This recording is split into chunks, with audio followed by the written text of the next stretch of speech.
שלום, אחר הצהריים טובים לכולם. אני אדבר באנגלית לטובת האורחים שלנו מאנגליה, שעוד לא הגיעו, אבל יכול להיות שיכנסו כל רגע ואני אעבור אתה מדבר עברית? טוב. בכל אופן, שמי בועז דינטי, אני שותף בקרן הון סיכון אברגרין. אני רוצה, לא אמרתי נדבר באנגלית, התחלתי בעברית. I'd like to welcome all of you and thank you for coming here this afternoon. Our visitors הם לא פה, אבל special thanks to our visitors מבריטיש טלקום ומסיסקו ולכולכם שהגעתם לפה היום. A couple of words about Evergreen. Evergreen is a venture capital out of Israel, one of the pioneers in the Israeli industry, established in 1987 and since investing in high-tech companies. We focus mainly on early-stage technology companies in the communication, software, and life science sector, and we've made above 110 investments since our inception.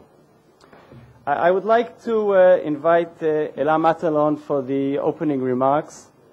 Ela Matalon, the Executive Director of the MIT Enterprise Forum, also lectures on entrepreneurship in high-tech technology on the Technion MBA program and Herzliya Interdisciplinary and on the Tel Aviv University Faculty of Engineering.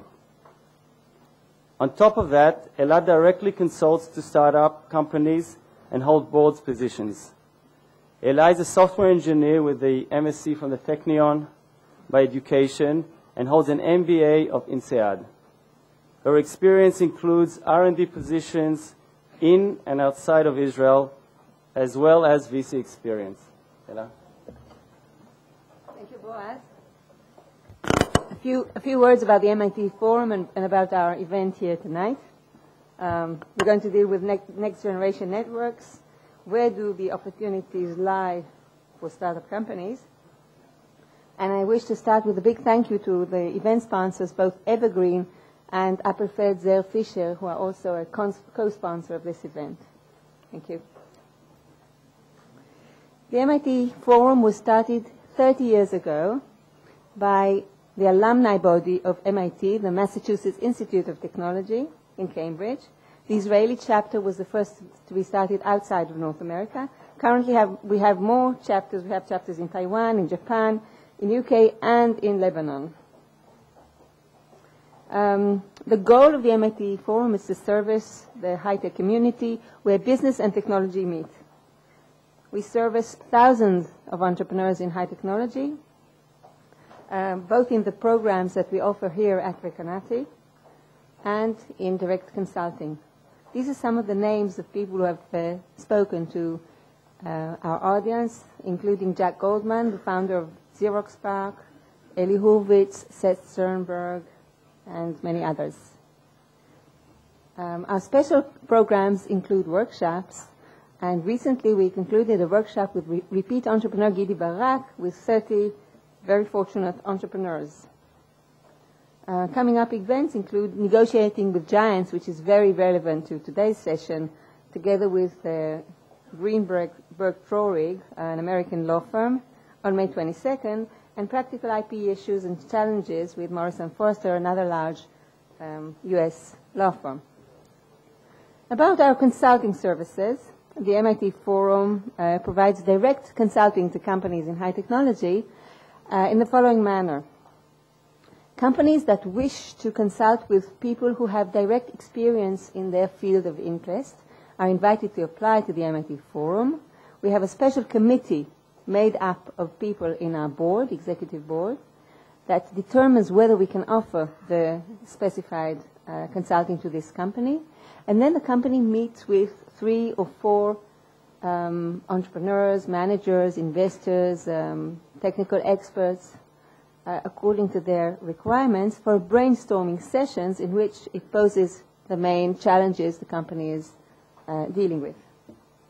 The consulting provides direct advice as well as network and visibility to the companies in question. If you'd like to learn further about the consulting services of the MIT Forum, you're invited to speak to Yuval Rothstein, sitting just here. He's the head of the consulting services of the MIT Forum. We take pride in our portfolio, which includes companies such as Mind, CTI, Veracity, Power Design, and Mirabilis. Recently, we consulted to a very, very interesting internet/cellular company. It's not always the case that we consult to very early stage startups. Sometimes we consult to VC-funded companies and with considerable benefits. This is a partial list of the people who have consulted in the past to companies via this brainstorming session vehicle. Yael Elish is one of the recent additions to this list. In order to enjoy this consulting, you need to apply. You need to be approved by this committee that I mentioned.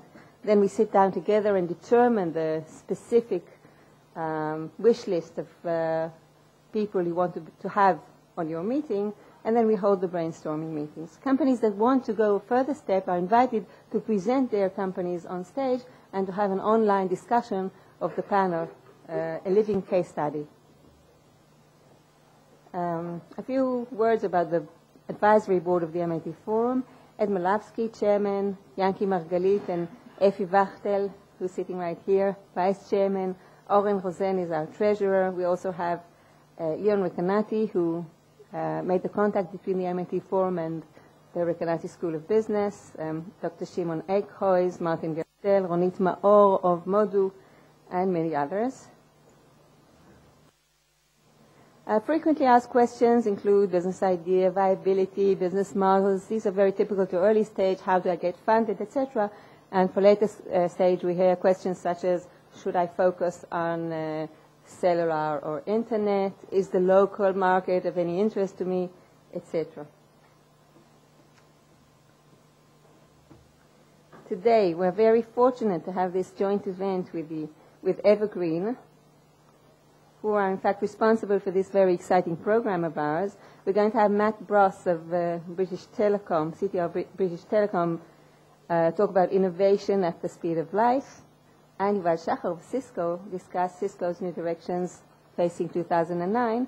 And then we're going to hold a panel discussing the relationships between small startup companies and large tier 1 companies, what can be done, what should be done, when it should be done. This will be conducted by Boazinte of Evergreen. I think we're all aware of the very strong presence of the telecom sector in Israel as well as the rest of the world. This sector has slightly shrunk recently and gave way to life science, but still it's extremely dominant in Israel. Challenges include all of the above, including special challenges facing very large companies who don't want to become obsolete. I would like to ask Boaz Dinte to take over now, and thank you all for coming.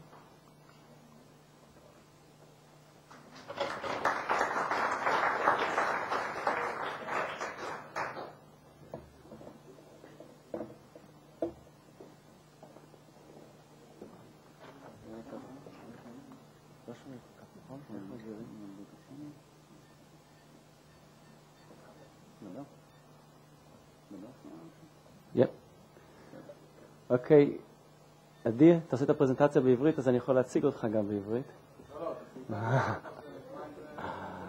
I would like to invite Adi Gan, my partner in Evergreen, to talk about the trends and the investment, the exciting areas that we're seeing today in the telecom industry. Thank you.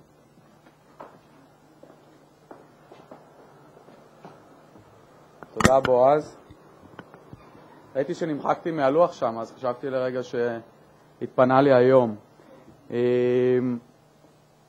בכל מקרה, תודה רבה לכולכם חברים שהצטרפתם אלינו לכנס הזה ולפאנל שיהיה יותר מאוחר.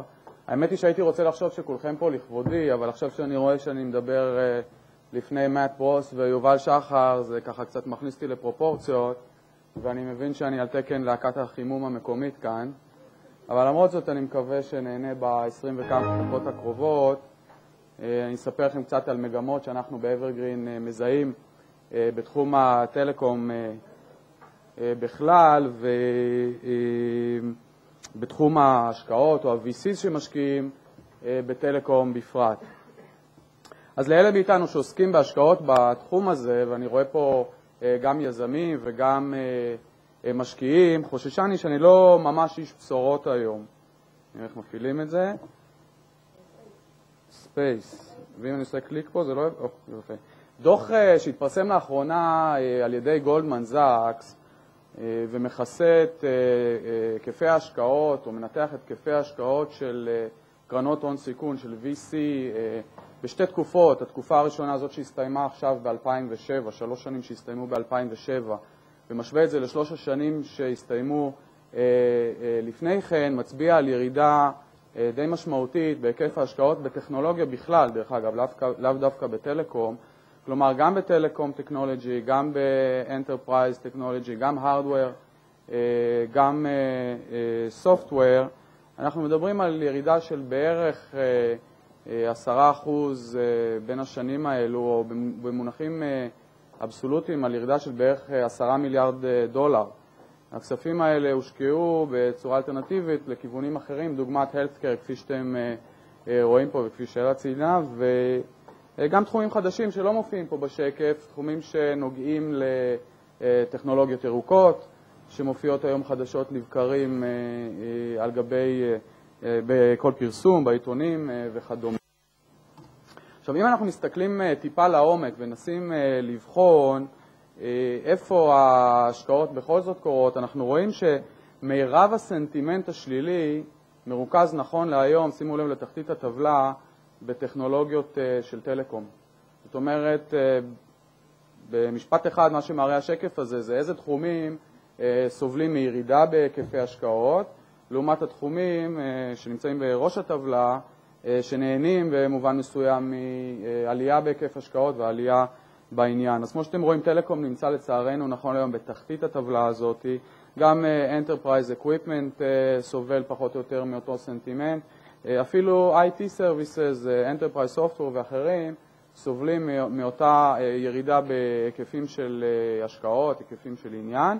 בעוד שבאופן אולי לא מפתיע, התחומים שנהנים כרגע מעלייה בעניין, הם תחומים שקשורים לאינטרנט, לקונסיומר, למדיה, אפילו לקונסיומר הארדוור, נהנים בימים אלה, או לפחות ב3 השנים האחרונות, מעלייה בהיקפי העניין. עכשיו, בעצם מה שאנחנו רואים פה זה איזושהי השתקפות של הייפ, הייתי קורא לזה הייפ האינטרנט השני, בעקבות ההייפ הראשון שהיה ב-99-2000, ואנחנו יודעים שההייפים האלה נמצאים פה והולכים, לפעמים יש להם איזושהי מחזוריות מסוימת, אבל ברור לכולנו שההייפ הזה לא יישאר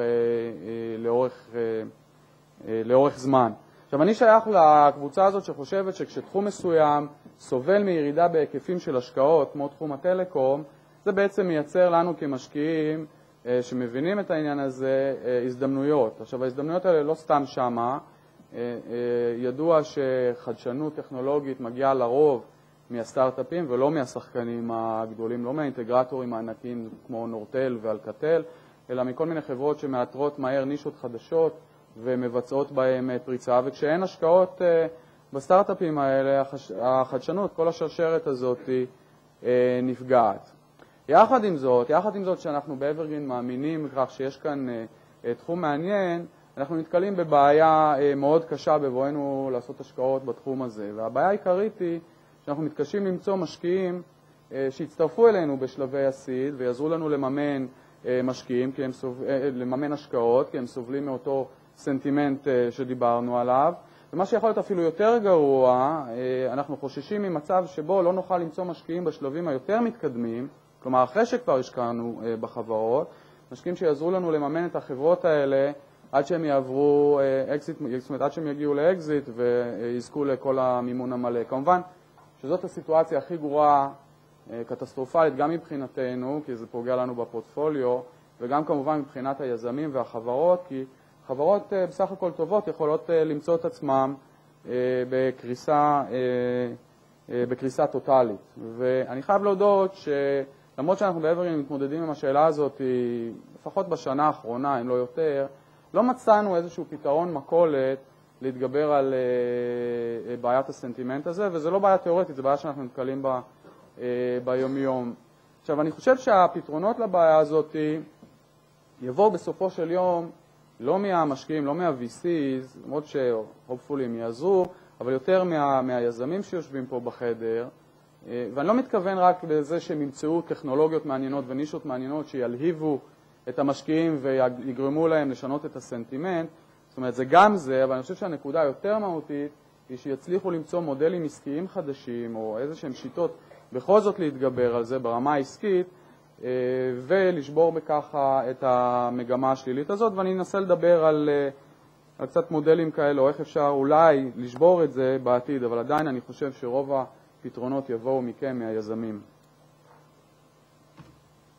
קצת לחדשות הטובות, ותאמינו לי, התאמצתי למצוא פה חדשות טובות להיום, זה לא היה כל כך פשוט, אבל אני חושב שבראש ובראשונה, הנקודה הכי מעניינת היא שתחום הטלקום היה בעבר, הוא עדיין, והוא כנראה יישאר לשנים רבות, תחום ענק. וכשאני אומר תחום ענק, אני מתכוון הן במונחי לקוח סופי, כלומר כמה אני ואתם, כל אחד מאיתנו, מוציאים על שירותי תקשורת ביומיום, ואיך זה מצטבר בסופו של דבר, אבל גם במונחים של ציוד, כן, ציוד שרוכשות ספקיות התקשורת. אז אם אנחנו מסתכלים פה על הנתונים האלה שאספנו בשבילכם, אפשר לראות שסך כל ה-revenue, סך כל ההכנסות של ספקיות השירותים, נכון להיום, מתקרבות להיקפי מחירות של בערך 1.5 טריליון דולר השנה, על 2008, 1.4 טריליון דולר, זה סכום אגדי בכל קנה מידה. אבל אני חושב שמה שהרבה יותר מעניין מזה הוא שבערך שליש, כלומר בין רבע לשליש מהסכום הזה מגולגל חזרה כל שנה אל השוק חזרה ברכישה של ציוד על ידי ספקיות התקשורת. ואם נסתכל על 2008, מדובר על סדר גודל של 400 מיליארד דולר של ציוד שירכש על ידי ספקיות התקשורת, כמובן ברמה עולמית. דרך אגב, סתם כאנקדוטה, מדובר על היקף רכישות שהוא יותר גדול מכל תעשיית האירוספייס האמריקאית. כלומר, גם האירוספייס האזרחי, המטוסים שאנחנו נוסעים בהם, וגם האירוספייס הצבאי, כל מטוסי הקרב. כלומר, מדובר פה על היקפים אדירים של שווקים של ציוד, ולכן קשה לחשוב שאי אפשר למצוא נישות מעניינות ומודלים עסקיים מעניינים בשביל לשבור את הסנטימנט הזה, ובכל זאת להצליח להרים פרויקטים חדשים בשוק. עכשיו, איך התמונה הזאת משוקפת בסופו של דבר לעולם ההשקעות, אלינו ה-VCs? אז בעצם, אם אנחנו מסתכלים על תחום הטלקום, למרות הירידה הדרמטית שאתם רואים פה בהיקפי ההשקעות של סדר גודל של 50% בין שתי התקופות האלו, עדיין תחום הטלקום שומר על מקום שני אחרי סופטוור, כן? אחרי כל הפעילות של סופטוור, אנטרפרייז סופטוור, ובמונחים אבסולוטיים עדיין אנחנו מדברים פה על מיליארדי דולרים שמושקעים מדי שנה על ידי venture capital בחברות שקשורות לעולם הטלקומוניקיישן. עכשיו, זה נכון, או לפחות הערכה שלי, שחלק גדול מההשקעות האלה, נכון להיום, מתמקדות בעיקר בחברות יותר בוגרות, חברות לא בשלבי הסיד, אלא חברות שכבר יש להן מחירות. רוב ה-VCs דואגים לפורטפוליו שלהם ומנסים לקדם אותו, ופחות כנראה בהשקעות סיד ראשוניות, אחרת קשה לי קצת ליישב את זה עם הנתון של ה-60% נפילה בהיקפי ההשקעות והסנטימנט של המשקיעים לתחום הטלקום, אבל יחד עם זאת, כמו שאני אומר, הם עדיין מבצעים פה פעילויות וכנראה שיש הזדמנויות. אני חושב ששווה לשים לב לנקודה אחת מעניינת, והיא נקודת הסמי-קונדקטור. הסמי-קונדקטור שומר פחות או יותר על יציבות בין שתי התקופות האלה. עכשיו, זה נכון שסמי-קונדקטור זה לא תחום שהוא אך ורק רלוונטי לעולם הטלקום. חלק גדול מהסמי-קונדקטור יושב בטלפונים הסלולריים שלנו, בטלוויזיות וכן הלאה וכדומה, אבל עדיין יש פה כנראה נתח לא קטן שהולך לכיוון של טלקומוניקיישן, ויכול להיות שזאת הדרך, שוב, במאמר או ברפלקציה, מה שאמרתי קודם לגבי מודלים עסקיים חדשים ושיטות חדשות, יכול להיות שזאת הדרך הנכונה לחברות ישראליות, ואולי בכלל בתעשיית הטלקום, לפרוץ בעתיד, כלומר, לזקק את החדשנות הטכנולוגית הזאת לזיקוק המקסימלי, לרמה של צ'יפים, ואז להשתמש בספקיות הציוד הגדולות, האינטגרטורים הגדולים, או לפחות האינטגרטורים, גם עם יותר קטנים שנמצאים היום כבר בשוק, ולרכב בעזרתם אל השוק, ולא ללכת על מודלים שהיו נפוצים לפני נניח 5 ו10 שנים, של להקים סטארט-אפים של ציוד תקשורת כאלה שעולים הרבה מאוד כסף וצריכים להילחם פחות או יותר בכל העולם, בכל האינטגרטורים בשביל לפלס את דרכיהם לשוק. אז יכול להיות, למרות שאפשר לפתוח פה סשן שלם על מהם הבעיות של חברות הסמי-קונדקטור וכמה כסף צריך בשביל זה, בשביל להביא חברות סמי-קונדקטור לשוק, אבל עדיין יכול להיות שזה אחד המודלים היותר נכונים. עכשיו, אם אנחנו צוללים עוד קומה אחת פנימה ומנסים בתוך תחום הטלקום לראות איפה האזורים שזכו להשקעות בשנים האחרונות ואיזה אזורים נפגעו, אז לצערנו אנחנו יכולים לראות שהאזורים המסורתיים של טרנספורט, כן, אופטיקל טרנספורט, אפילו ראוטינג, לאו דווקא טרנספורט, גם בליירים טיפה יותר גבוהים, אבל אותם אזורים של ציוד כבד נמצאים נכון להיום בתחתית העניין, אפילו תחומים כמו 4G ו-WiMAX פחות או יותר אחרי השיא של ההשקעות שלהם, ואת מירב העניין אפשר למצוא נכון להיום בטכנולוגיות של וידאו בעולם הטלקום, כלומר איך מעבירים וידאו בצורה יעילה ברשתות טלקום גדולות, זה יכול להיות IPTV, אבל זה יכול להיות גם over the top וידאו, מה שנקרא וידאו אינטרנט טלוויזיה וכן הלאה. ותחום נוסף שמרכז הרבה עניין הוא Next Generation Wireless Services, אותם שירותים נוספים, שירותי ערך מוסף שמנסים האופרטורים הסלולריים, אבל דרך אגב לא רק הסלולריים, גם הקווים, לספק מעבר לשירותי הקונקטיביטי. עכשיו, כשאנחנו מסתכלים על זה, אני ניסיתי להסביר לעצמי מאיפה באה המגמה הזאת. אז מעבר לזה שבתחתית כבר כנראה עברנו את ההייפ של האופטיקה וטרנספורט מהשנים הקודמות, למה מתרכז הרבה עניין בתחום הווידאו והשירותים הנוספים? עכשיו, אני מאמין שהשירותים האלה הם מעניינים מכיוון שאנחנו עוברים היום או חווים היום מהפכה, את מהפכת המדיה הדיגיטלית, הקונטנט הדיגיטלי, וחלק מהשירותים האלה וטכנולוגיות האלה תומכות באותה מהפכה. אז בואו ננסה רגע להבין מה זאת מהפכת המדיה הדיגיטלית ואיך היא קשורה לכל הסיפור הזה. אז בעצם אם אנחנו מסתכלים על זה, פחות או יותר לפני סדר גודל של 100 שנה, נכנסו לסלון ביתנו, כמו שאומרים, הרדיו והטלפון. שם התחילה המדיה האלקטרונית, נקרא לזה, או החשמלית, להיכנס אלינו הביתה. בערך לפני 50 שנה הצטרפה לשם על הסלון שלנו הטלוויזיה, שאחר כך התקדמה לטלוויזיה רב-ערוצית, אבל עדיין די מרוכזת, די נשלטת וצנטרליסטית על ידי הרשתות, ממוקמת אצלנו בסלון, אולי לפעמים בחדר השינה, אבל עדיין מאוד מוגבל גם פיזי וגם בתכנים. עכשיו, לפני בערך, אני יודע מה, 40 שנה, 50 שנה, גם התחלנו להיות יותר ויותר ניידים, וכשהתחלנו להיות ניידים ולנסוע במכוניות, בעצם רצינו לארוז את הדברים האלה, כמו שהאמריקאים אומרים, to go, כן? לארוז את כל היכולות האלה ולקחת אותם איתנו.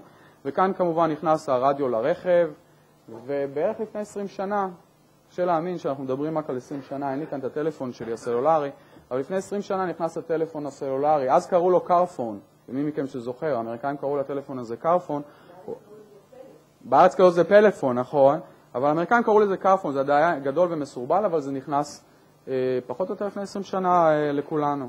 עכשיו, החלק הבא כמובן הייתה מהפכת האינטרנט שהצטרפה אלינו לפני 15 שנה. היא חיברה אותנו בעצם לאינסוף תכנים, כן? נכון שרובם, לא הייתי אומר שהם תכנים איכותיים במיוחד ומעניינים במיוחד, אבל היא פתחה בפנינו חלון ענק. מה שעוד יותר מעניין, היא בעצם אפשרה לכל אחד ואחת מאיתנו להפוך להיות פאבלישרס, כן? להכניס, להעלות תוכן לרשת, לשתף אותו עם אחרים. מהפכת הווב 2.0 כמובן, כן? וכל היכולת של כולנו, כל אחד מאיתנו פתאום להיות ספק תכנים, ואולי אפילו לעשות מזה כסף. אבל עדיין הייתה חסרה פה חוליה משמעותית, והחוליה המשמעותית הייתה הברודבנד.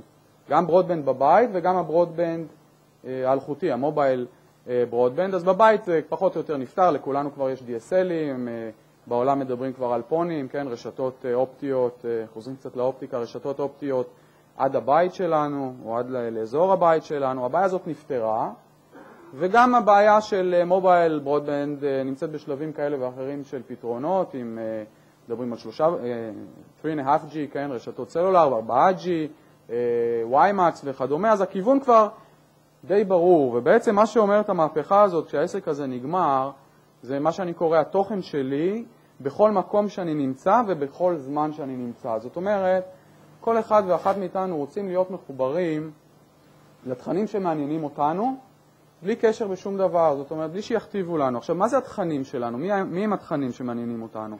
אז אנחנו מדברים על הגלריות התמונות שאנחנו מצלמים ומעלים אותם למחשבים שלנו ולרשתות שלנו.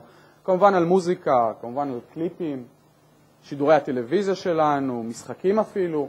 אנחנו מעוניינים להיות מסוגלים, להיות מחוברים לכל המדיה הזאת, לכל התכנים האלה, בכל מקום שאנחנו נמצאים. עכשיו, מה זה בכל מקום שאנחנו נמצאים?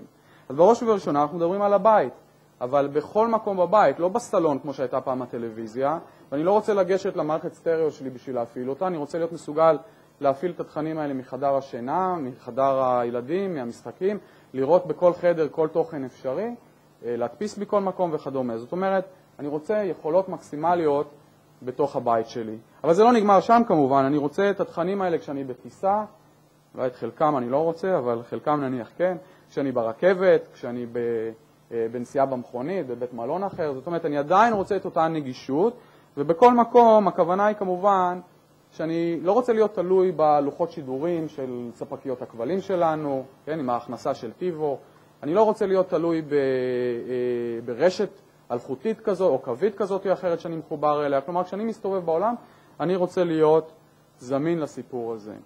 עכשיו זה מתחיל לחזור למה שדיברנו, זאת אומרת הטכנולוגיות שהיום משתתפות במשחק הן טכנולוגיות שמאפשרות למהפכה הזאת לקרוא, והן מתחילות בטכנולוגיות של טלקום, כי חלק גדול מהאינפורמציה הזאת והקישוריות הזאת מגיעה לנו דרך הטלקום, אבל הן גם נוגעות לטכנולוגיות משיקות אחרות, כלומר טכנולוגיות קונסיומר, טלוויזיות, מסכים, ציוד נייד וכדומה, טכנולוגיות שבסופו של דבר משיקות לעולם הטלקום, בעיקר בנקודות שהטלקום נוגע בנו, זאת אומרת שהוא נותן לנו טלפון או כשהוא נכנס אלינו הביתה ומסדר לנו את הרשת האלחוטית שלנו להעברת וידאו וכדומה, זה האזורים שבהם הטכנולוגיות האלה משתתפות. אז בואו נראה על איזה טכנולוגיות אנחנו מדברים. אנחנו מדברים על טכנולוגיות של הום נטוורקינג, שמאפשרות לנו להעביר דאטה מכל מקום בתוך הבית. דרך אגב, היום מדברים כבר על רשתות לא רק של דאטה, אלא רשתות שמעבירות וידאו באיכות גבוהה, לכל הקליינטים שיש לנו בבית ומסוגלים להקרין אותם ולשדר אותם וכדומה. אנחנו מדברים כמובן על ברודבנד וידאו, על יכולות להעביר את אותו וידאו כפי שדיברנו על גבי אותן רשתות. זה יכול להיות IPTV, אבל זה גם יכול להיות over the top וידאו, כמו וידאו שנותנים לנו שחקניות האינטרנט החדשות, כמו הג'וסטים למיניהם, שנותנים לנו וידאו באיכות כזאת או אחרת. הברודבנד וידאו צריך לטפל בבעיות האלה, להעביר לנו את הוידאו בלי הפרעות, בלי הג'יטר, בלי הדילייז, כל הבעיות שכרגע לא מאפשרות ממש לתת שירות איכותי. וכמובן, בסופו של דבר, גם אותם גאדג'טים מעניינים שהם פחות טלקום, לפעמים הם נמכרים דרך הטלקום, אבל כל ה-consumer electronic devices האלה שכולנו אוהבים להשתפשף בהם. אבל במקום שאני אדבר על הגאדג'טים האלה, אני אראה לכם פה איזה סרטון קצר, דקה, רק סבלנות. אני מצטער על האיכות של התמונה והסאונד, כי הורדתי את זה מיוטיוב, אבל פשוט הרגשתי שאנחנו חייבים לראות את זה.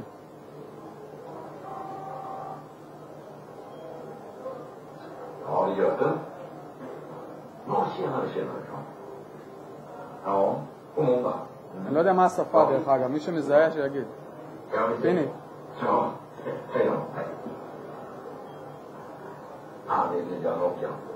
GOF 358. En bilchip under lagen. Svindyrt. מישהו יודע את הסוף שחכה.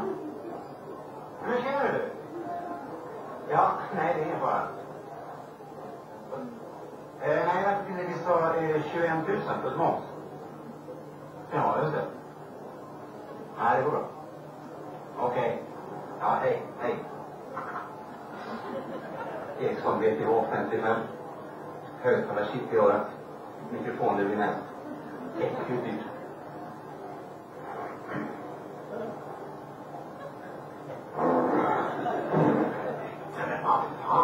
Vad är det där? African fax.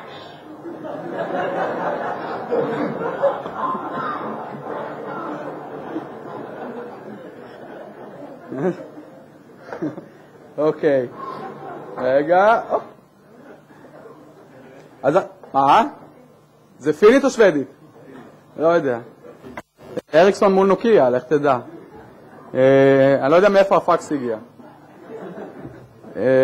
בכל מקרה, ככה קצת, אנחנו מתקרבים לסיכום, אז קצת מה הנקודות שבהם אנחנו רואים עניין, שואלים אותי איפה, מה הדברים הבאים, וזה, תאמינו לי, זה מסוג השאלות שאף פעם אין לי תשובה טובה אליהם. כנראה בעיקר בגלל שכשאני מתבקש לנבא, אני מזהה שאני אפילו את העבר לא מסוגל לנבא. אז מה שאני עושה בדרך כלל, אני יכול לשתף אתכם באזורים שבהם אנחנו באברגרין מרגישים שיש הרבה אקשן נכון להיום. זה עדיין לא אומר שזה מה שיהיה מחר בבוקר, אבל אולי משם כיזמים אתם יכולים לעשות את האקסטרפולציות שלכם ולנסות למצוא כיוונים חדשים. אז קודם כל אנחנו מדברים על content distribution. אני רואה פה נציגים בחדר של חברות שעוסקות בתחומים האלה, איך אנחנו מעבירים את אותו וידאו כמו שאמרנו ברשתות ומתגברים על הבעיות של הרשתות של הטלקום הנכון להיום. ממש הסוף. אנחנו מדברים על wireless broadband, יש שם הרבה מאוד פעילות היום, בעיקר סביב הרשתות הבאות, מדברים על 4G ואולי WiMAX וכן הלאה. נגזרת מאוד מעניין של התחום הזה זה ה-wireless backhaul, איך מעבירים אחורה, איך מחברים את הסלים הסלולריים האלה שהקפסיטי שלהם עולה בצורה דרמטית ואיך מחברים אותם חזרה לרשתות, גם שם אנחנו רואים די הרבה פעילות היום. אנחנו מדברים על value-added services, אותם שירותים שהאופרטורים רוצים לתת מעבר לקונקטיביטי הבסיסי, וכמובן הבעיה התמידית של איך משפרים, איך מורידים את עלויות הציוד, איזו מלחמה בלתי נגמרת מבחינת ספקי התקשורת ויצרני הציודים, כדי להוריד את עלויות העברת הביטים ברשתות. אז ממש לסיכום, כשקף אחרון, קצת טיפים ליזמים שניגשים היום לגייס כספים מ-VCs, איפה הבעיות ומה ה-VCs מסתכלים היום כשמסתכלים על השקעות בתחום הטלקום. חלק מזה זה נכון גם לתחומים אחרים, אבל בעיקר לטלקום. אז קודם כל, אחת הבעיות שמטרידות את המשקיעים, אני חושב אולי הקשה ביותר, זה איך עושים פה השקעה או איך מביאים מוצר לשוק, לפגישה עם השוק, בין אם זה אלפא או בין אם זה General Availability Product, במחיר נמוך. כי מה שקורה, מה שאנחנו ראינו בשנים האחרונות זה שצריך השקעות של עשרות מיליוני דולרים לפעמים, ואולי 2-3 שנכנסים למין מנהרה כזאת שחורה, ומקווים אחרי 3 שנים לצאת ממנה, ואז לפגוש פעם ראשונה את השוק. זה סיכון שהוא נוראי מבחינת משקיעים, גם מבחינת היזמים והחברות, כי לך תדע אחרי 3 שנים איפה השוק, ואם מישהו צריך את המוצר שלך. וזה אחד האתגרים שאני חושב שיזמים צריכים לעבוד עליהם, ולמצוא מודלים שבהם מגיעים יותר מהר לשוק, מאשר אחרי 3 שנים ועשרות מיליוני דולרים. כמובן, איך מתחרים או איך לא מתחרים יותר נכון, ועובדים עם השחקנים הגדולים, אני חושב שזה צריך להיות בבסיס של המודלים נכון להיום העסקיים. כמובן, מה היקף ההשקעה הכולל שחברות כאלה צריכות, ואנחנו זוכרים בעבר אירועים שחברות צריכות 50 ו-100 ויותר מיליוני דולרים, גם בארצות הברית חברות שגייסו 200 ו-300. אני חושב שהיום מאוד קשה להגיע להיקפי השקעות כאלה, וצריך לחשוב על דברים או על השקעות הרבה, או על חברות שצריכות הרבה פחות כסף, עד שהן מגיעות לברייק איבן ויכולות לעמוד על רגליהם.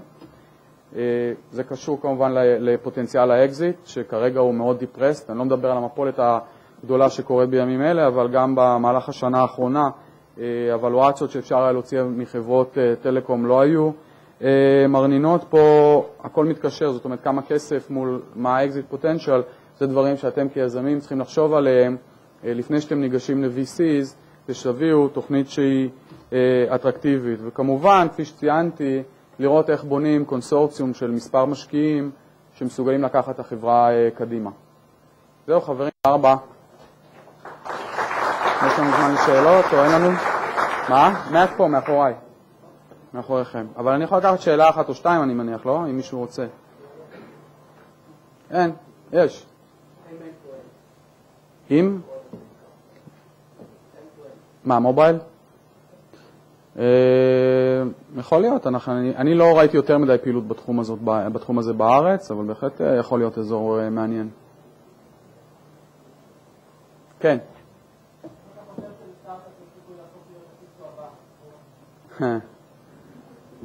תראה, אני הרגע אמרתי שאני חושב שבתקופה הקרובה רוב החדשנות תבוא לא מחברות ציוד, אלא דווקא מחברות אולי של צ'יפים, אולי ממודולים או חברות של OEM, אז במודל של להיות הסיסקו הבא באטמוספירה הזאת, אני לא רואה את זה כל כך קורה.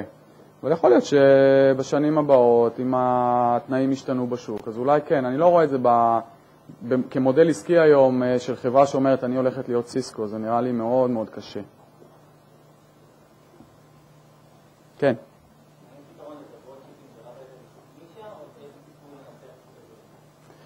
תראו, גם הגדולים היום בשוק הצ'יפים, בעיקר לטלקום, אני מדבר על PMC, נניח Sierra, MCC וכן הלאה, הם לא חברות כל כך גדולות, זה אחת הבעיות דרך אגב של חברות צ'יפים, כי אתה מחפש כאקזיט, אתה מחפש פוטנציאל רכישה של החברות הגדולות. אם אתה מסתכל על PMC, היום נסחרת בשווי של בערך $1 מיליארד, זאת אומרת, זה כבר לא חברות של 10, 20, 30 מיליון דולר של צ'יפים שמסוגלות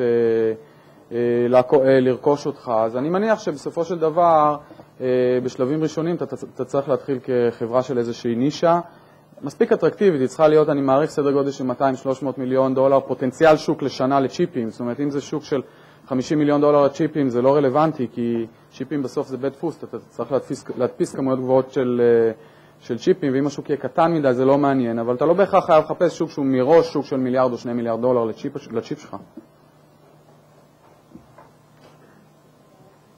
מה? בועז, אתה רוצה לבוא להזמין? בוא ניתן... בועז עושה את זה באנגלית כל כך טוב, אז חבל לי... רגע, אתה לא הבנת, אבל לקחת חיבור בדרך כלל אין טוב, אז הנה, עכשיו למדתי משהו. תודה רבה, חברים. Thank you, Matt. On the second part of today's program, we still have Yuval Shachar of Cisco, youngish, huge company, and Mike Hudson of British Telecom, dinosaur injecting innovation in order to stay forever young. We're going to hear from Yuval about Cisco's new directions facing 2009, and we're going to have a panel directed by both Baz Dinter and Ehud Rokach, entrepreneur in residence in Evergreen, and with four more entrepreneurs in high technology, dealing with mainly with collaborating with tier 1 companies. While you're still seated, I wanted to recommend that you open your files and look at what we have to offer. That's the MIT Enterprise Forum. This is our consulting activity here, okay? And come to us and ask us about what we can do for you, okay? And I also want to advertise the IVA offer for startup companies to show their cases at the IVA conference shortly. We will now, right, Baz? We're now breaking for 32 minutes. This means we'll be back here at 6:15. Thank you.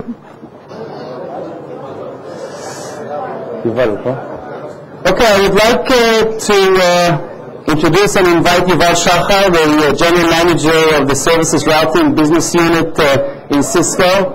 I personally know Yuval now since 1998 when he made an investment in PQ, which went through a very interesting period, established in 98, through the bubble period in 2000, through the burst of the bubble, and then through a very successful sale to Cisco in 2004. Yuval also is one of the few Israelis that holds a high executive position within Cisco. In his role, he is responsible for a major part of Cisco's future technologies and directions.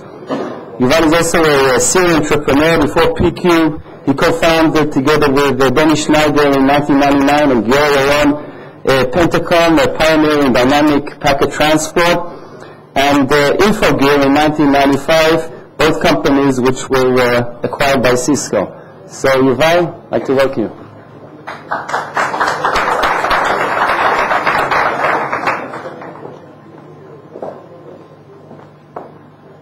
Good evening. So, Matt went home with a little microphone thing. Okay, so I'll stay put. I'll try to go through the slides fairly quickly. I have probably about 20 minutes, maybe a little bit more, and then we can open it up to interaction. And the slides are at a pretty high level. So some of our thoughts within Cisco on where the network is going and where we think some of the new trends would lead us. So before we go into the future, just a glimpse into the past where this all started, and I think all of you are pretty familiar with the short history of the Internet. Most of the 90s basically were focused on creating the basic connectivity, the infrastructure. It started by connecting universities, then we connected the networks for businesses, then we interconnected those networks, and slowly we created a network where you had basic connectivity between endpoints, mostly used for businesses. You didn't see kids or a lot of moms on the net. And the trend started changing mid-90s, so 95 with the emergence of the web and the web browser, which was the first vehicle that allowed regular people to interact with content and actually do something useful online. And so mid-90s, we started attracting more and more of the broader population into the network. And the focus was still connectivity. So we had 96 baud modems and then 1400, and we started to see broadband over DSL, over cable. You needed more capacity in the core, you needed more aggregation capabilities at the edge, and you needed more and more connectivity into homes and new businesses. From Cisco's point of view, it was a great decade because all of this meant more routers and more switches and more infrastructure and more core and more edge was all good.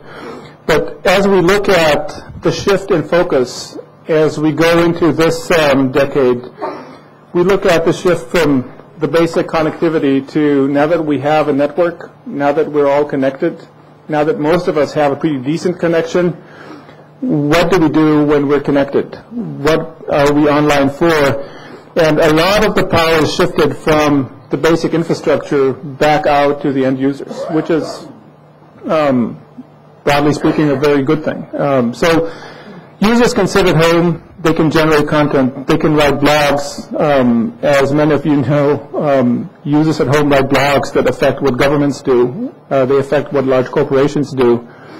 To a very large degree, the focus has shifted from the connectivity to enabling an experience for the end users and controlling what they can or cannot do when they're online. When you look at the empowered consumer, it is no longer about sitting in front of a web browser and looking for content. Yes, there's still a lot of seeking content online, but there is a lot more than just static content. The user is empowered to look for their own sources for video, for entertainment, for interaction. Users create content, users broadcast radio, users buy online at huge amounts. And the tools and the environment has evolved to support this kind of interaction between users and businesses. We often talk about what we call the digital culture, and it's fragmented, but it exists. So we play digital games on our Sony PlayStations. We download music and play digitally on our iPods. We can watch video and TV online. We certainly interact and collaborate. And as a trend, we're looking at convergence, right? So we're looking at, instead of having a lot of different experiences for gaming or for consuming media or video and interacting, to have one experience, and that experience is something that we will take with us regardless of the device that we're using, regardless of the network connectivity that we have, and those get interconnected, right? So when we watch TV, we might still be collaborating or viewing some of our best friends that would watch the same shows with us. And as you look at the experience, historically, there was a pretty tight connection between what you were doing and the device you were using to do it with.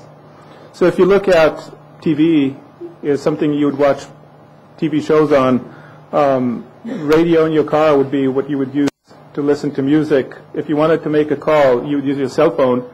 And if you wanted to browse the network, you would use your computer. And I think most of us, or all of us, have already experienced the blurring between those devices and those types of services. So when you look at the broader experience as it already exists today, we are able to watch TV or a soccer game on our cell phone. We certainly can talk using our computers over Skype or a lot of other mechanisms. We certainly can browse the internet on our TVs, and to a large extent, a lot of those devices will become more general purpose, so that we can use them to talk, listen to music, watch video, and have more of a single, continuous digital experience, right? Some of the side effects of this convergence into one experience, the first one is who owns the brand. So we have consumer electronics, and they have a brand. We've got iPods, and we've got Nokia phones. We've got TVs, and then we've got services. And at some point, the question is, when all those devices are connected over an IP infrastructure, and the home is entirely connected into any service that is available out there, what does this mean? Does it matter if I consume my audio programming or my video programming on this device or a different device, or does it matter which service am I consuming? So does iPod still become the important factor, or is iTunes the service that matters? And if I have iTunes, I have access to good music. What I play it on may not matter. And as TVs get connected online, obviously the same applies for video programming, television from anywhere on the net, right? For service providers, again, a very similar experience. When we look at the world today, or to be honest, yesterday, the question is, so are you connected over cable? Are you connected over DSL? Do you have a mobile IP connection? Or are you maybe old world and have a modem? And to some extent, the competition between service providers has been between cable service providers and DSL service providers. And then there is what we call over-the-top. And over-the-top are companies that provide a service over the network. They don't necessarily own any piece of the network.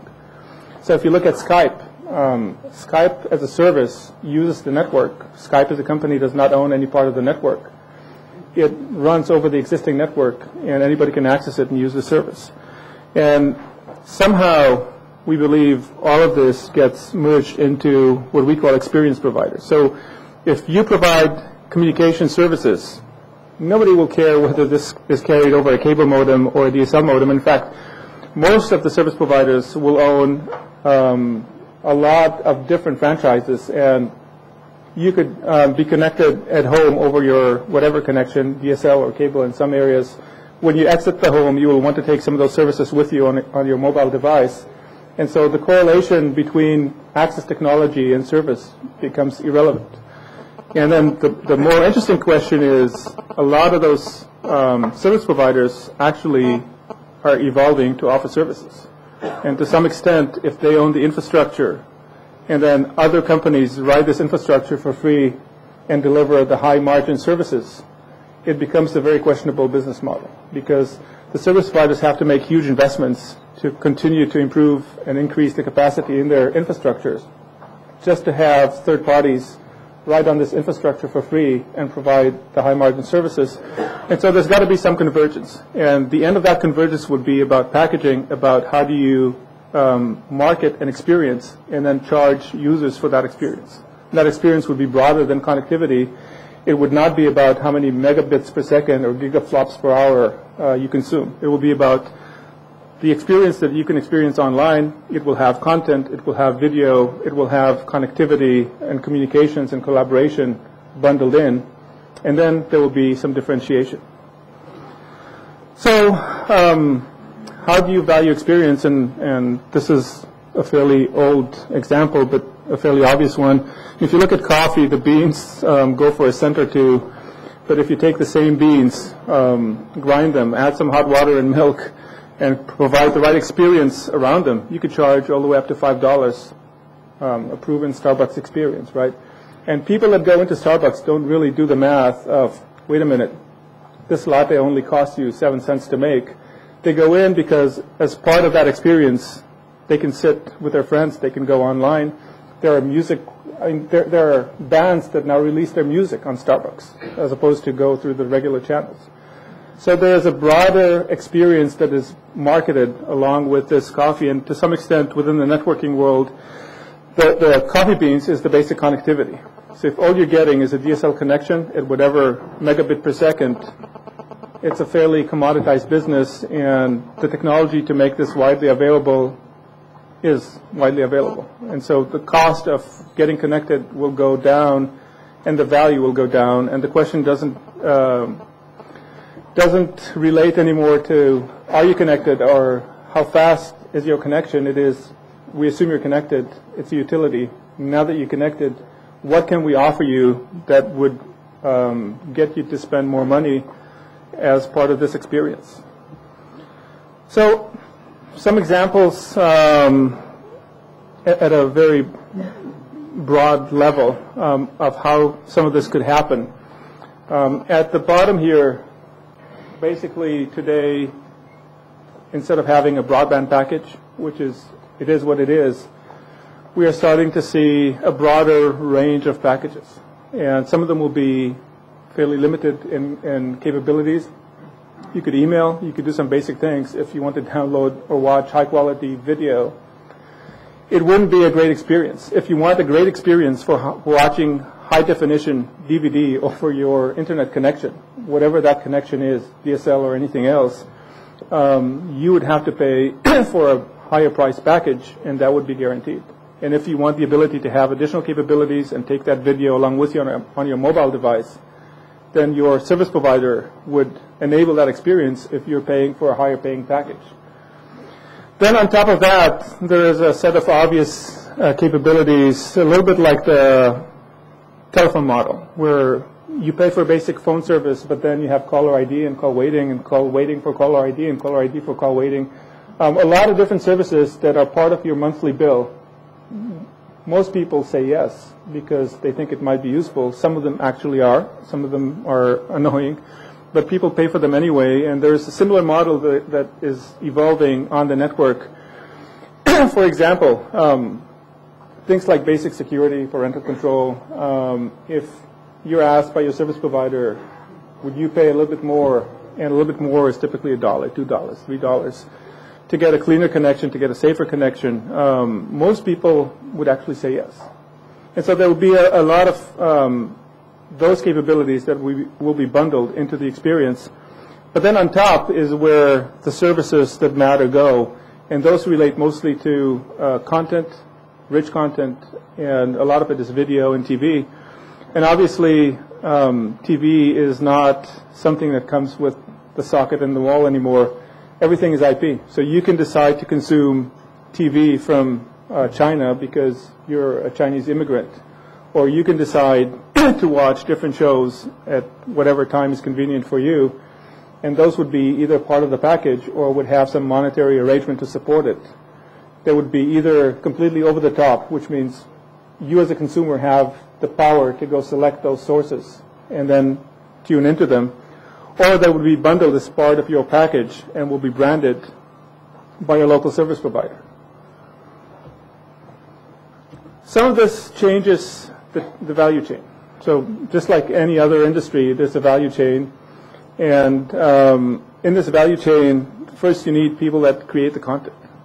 And the people that create the content then need a way to take this content and bring it into the network. So typically there is a set of players that are the intermediators between the content and how we, when we're online, find the content and access it. Then there are the network players, the guys that actually own the network, own the facilities, because something's got to carry this content from point A to point B.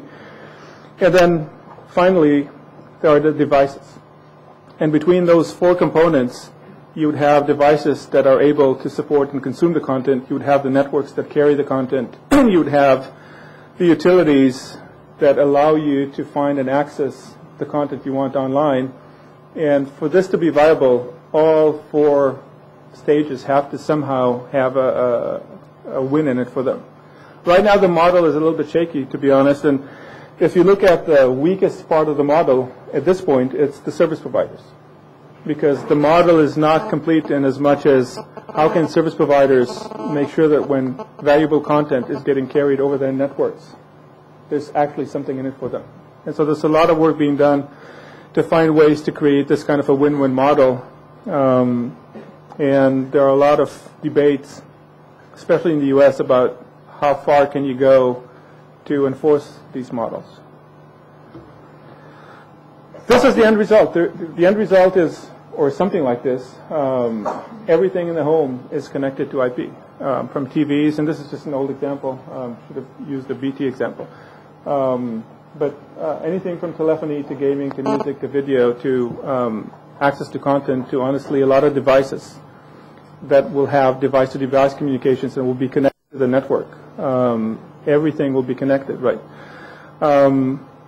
Out of this, at least within Cisco, one of the biggest focus areas is video, for a lot of good reasons. The first is video is a huge bandwidth consumption. And the more bandwidth is online being consumed, the more Cisco sells routers and switches. But this is secondary. Cisco has really evolved into the service part of the game. So it's beyond selling connectivity and infrastructure. It's how do we participate in the higher margin part of this business. And when you look at video, we look at it from the basic uses of consuming television and programming and videos and movies, all the way to person-to-person and multi-person communication at home, in the office, all the way to all the surveillance cameras, and some of the placement of video is becoming more and more inexpensive. So if you look a few years into the future, our assumption is sporting events, soccer games, you would have 20 cameras broadcasting over IP. At home, you would be able to select which one of those do you want to see. So you're not necessarily bound by whatever the producer is showing you. Select your own channels. And in fact, if you're watching those channels, you might as well put your best friends along with you and share the experience, all part of the same digital experience. The last word I want to say about this is what we at Cisco call telepresence, which is a fancy way to say a very high-end video conferencing environment. But it is pretty impressive. So it's a set of 62-inch screens. The rooms are identical, so there are a lot of them around the world. But when you sit, because they're identical, when you sit around the table, it pretty much looks like the people on the screens are in the same room with you. And I think I have, I don't know if this is going to work or not. It does work. So this is just a movie that... No problem. I like to be here. How does this thing work again? This is a matchmaking session. I get to meet all these prospective brides and choose one for marriage. It should work out well for you. I hope so.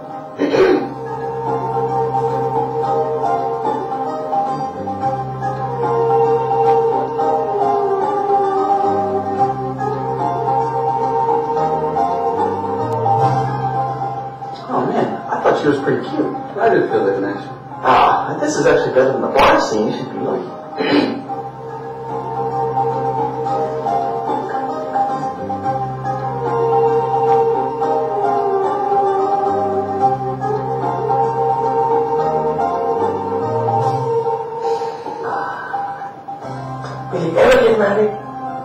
Oh man, don't worry about it. It's all right. You'll find a girl. Wait, would you mind if I actually gave her a call? Yeah, right. So how many more girls are there? This is the last one. Oh, okay.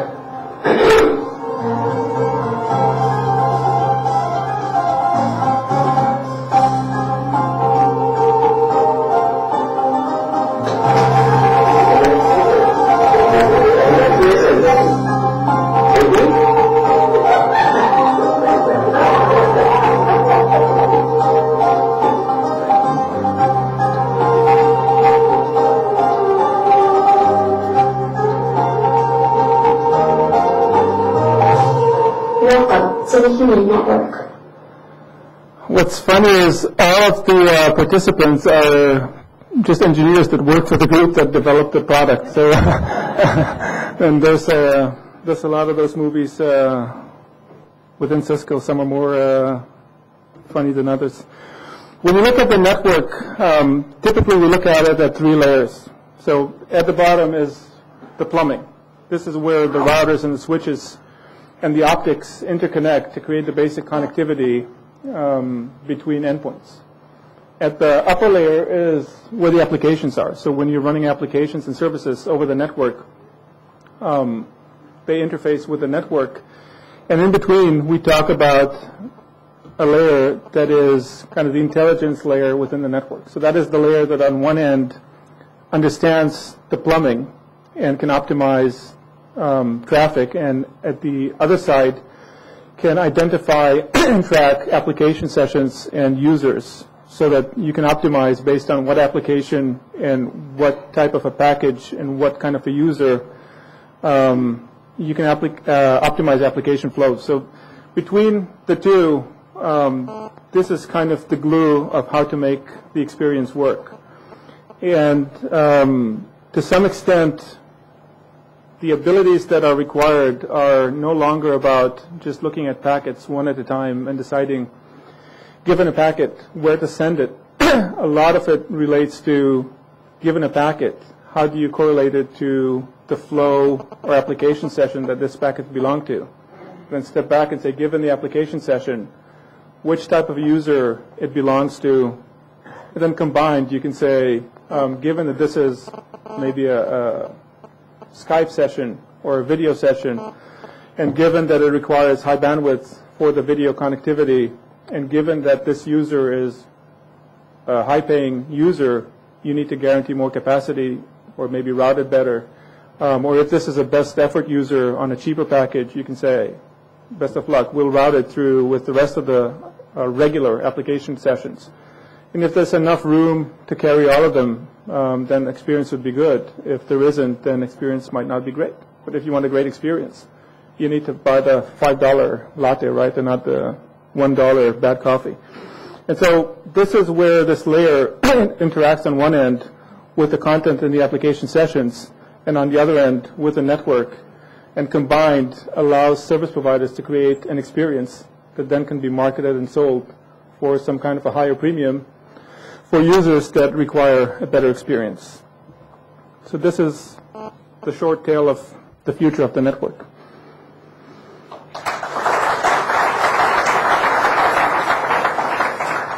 I guess we have time for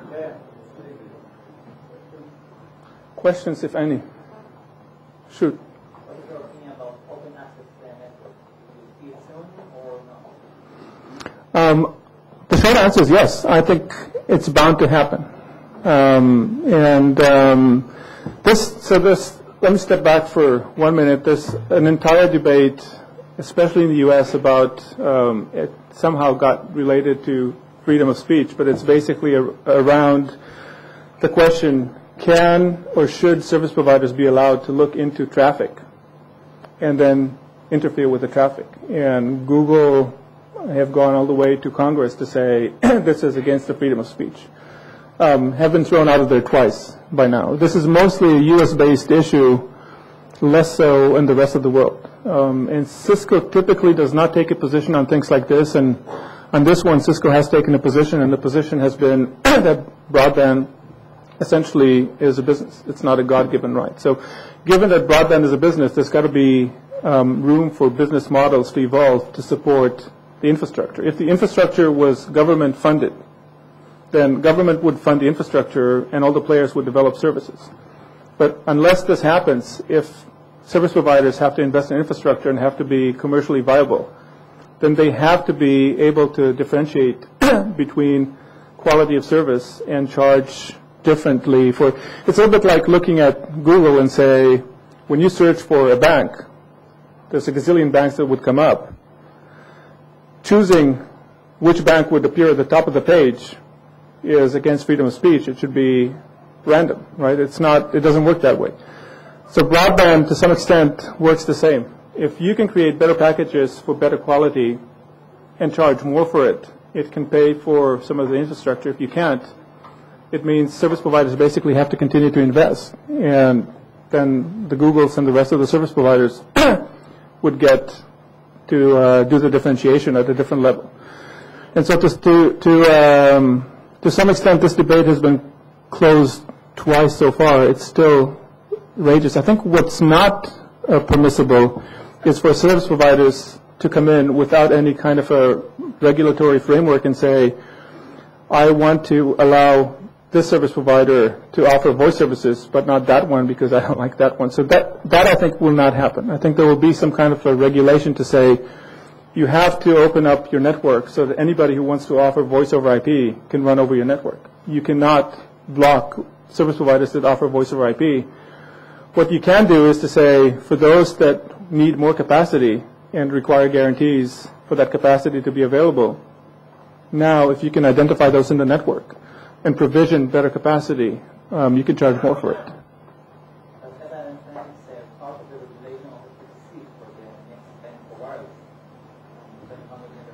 Right. So, so some of this, I think some of this is work in progress, to be honest. And I think the regulatory framework that you mentioned is in place, and I think generally it's good. Right? There's got to be some kind of a framework. But within that framework, you have to be able to optimize the network for different applications and different capabilities and differentiate. So that, I think, will be the end result.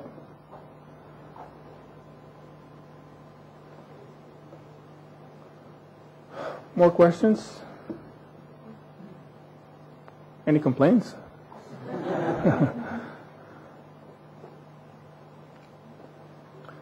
Okay, thank you very much.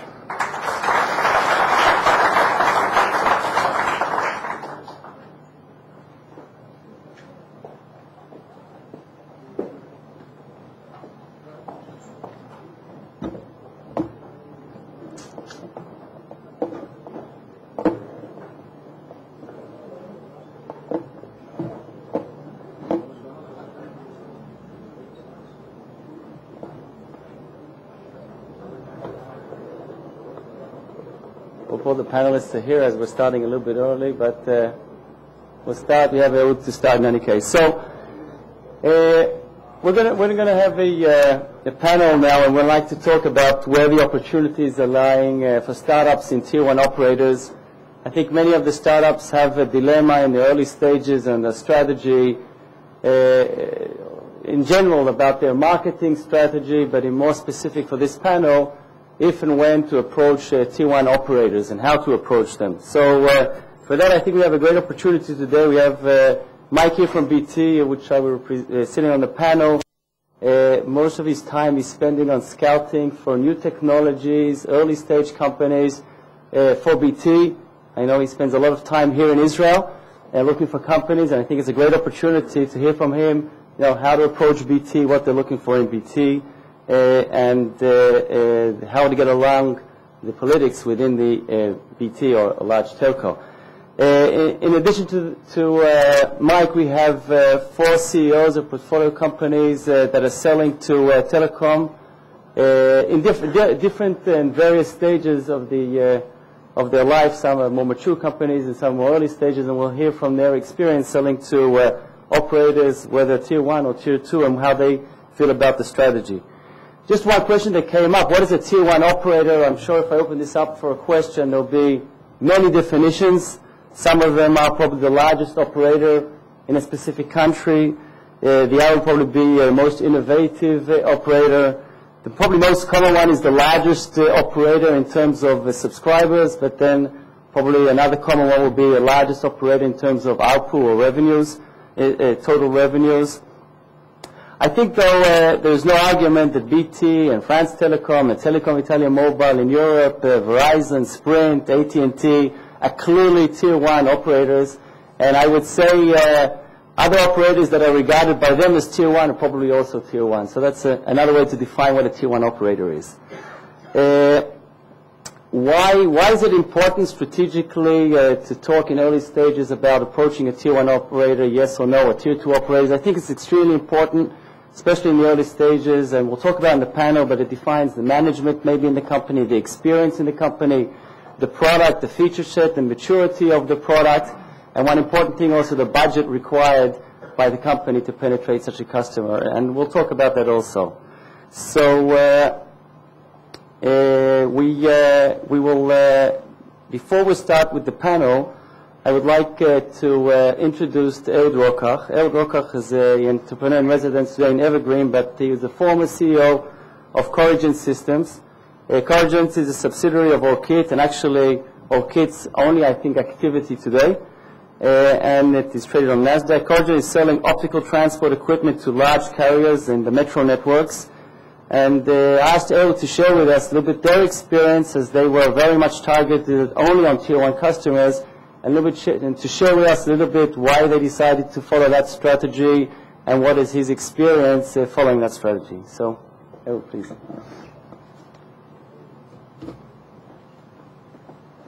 Thanks. Good evening.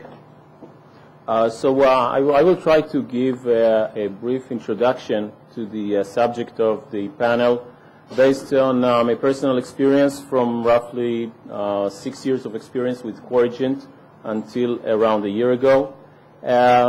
Obviously, I'm not trying, and I don't think I can give you or anyone a recipe of what to do, and I also can't give you a recipe of what not to do, although we were able in Corrigent to have a certain level of success and also a certain level of failures.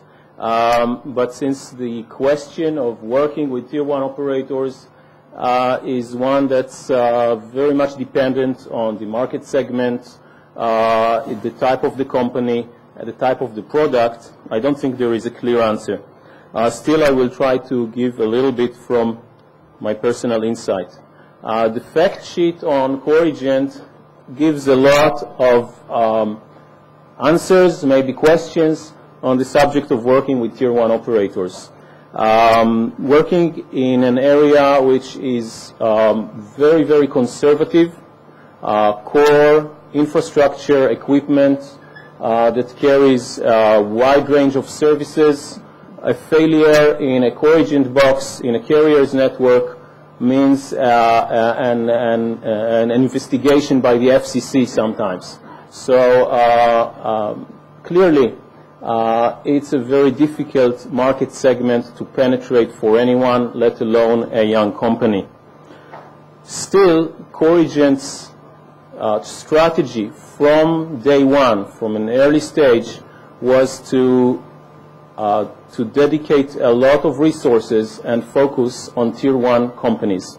And I will try briefly to explain why is that the case. Corrigent started its operation in late of 2000.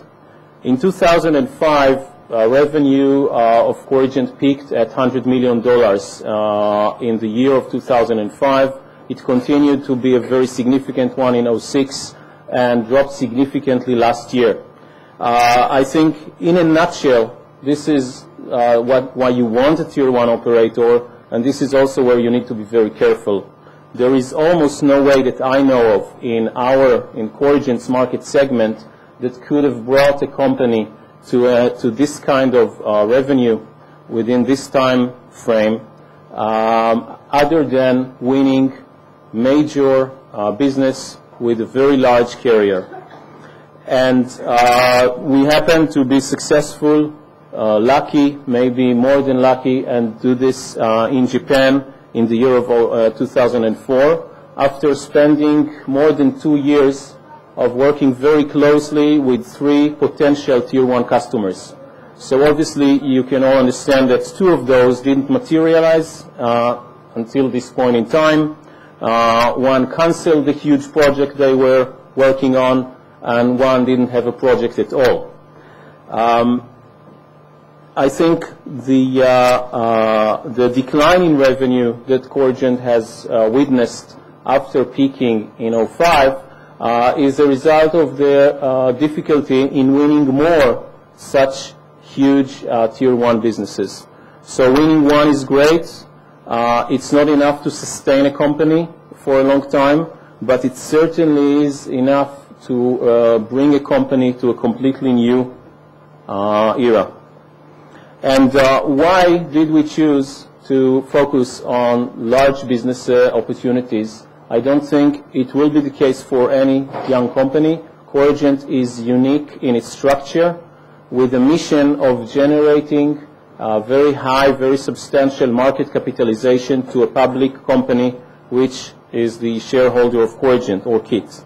And therefore, the mission and the goal was set very high, generating revenue in the millions or low tens would be nice, but would not be considered, or wouldn't have been considered a success when we started Corigent. Therefore, the only reasonable way to go for us, and despite the risks, the most realistic way, I think, to go to achieve a high, very high bar in goals, was to target large opportunities. Again, I think not only the structure of the company, but the funding that was available to Corigent was quite unique.